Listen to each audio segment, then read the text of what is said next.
आज आमच्या घरात आली एक नवीन वस्तू. खूप दिवसांची घ्यायची होती, पण नंतर घेऊ म्हणून शेवटी आज घेतलीच.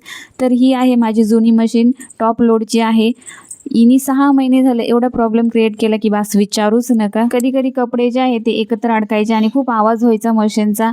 कधी डिटर्जंट व्यवस्थित निघत नव्हतं किंवा पाणी कमी घेणं, असे भरपूर सारे प्रॉब्लेम येत होते. पहिली वॉशिंग मशीन जी आहे ती माझे 5 ते 7 वर्ष झाले होते, जास्त काही दिवस नव्हते झाले, पण लवकर खराब झाली.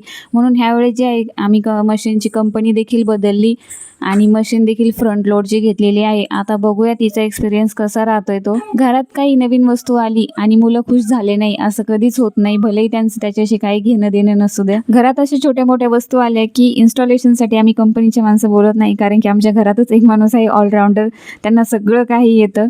आणि आजकाल मोबाईलवरती भरपूर काही शिकायला आणि बघायला भेटतं. आणि तुम्हाला विश्वास नाही बसणार, आम्ही ही पूजा जी आहे ती संध्याकाळी 10:30 वाजता केली होती, कारण की आम्हाला दुसऱ्या दिवशी कपडे धुवायला मशीन लावायची होती. जेव्हापासून कपडे धुवायला मशीन वापरते तेव्हापासून हाताने कपडे धुवायचा खूप कंटाळा येतो. मग एक दिवस जरी कपडे धुवायचे असले की नकोसे वाटतात. तर चला, आजच्या व्हिडिओमध्ये एवढंच. कशी वाटली वॉशिंग मशीन कमेंटमध्ये नक्कीच सांगा. भेटूयात लवकर पुढच्या ब्लॉगमध्ये. तोपर्यंत बाय.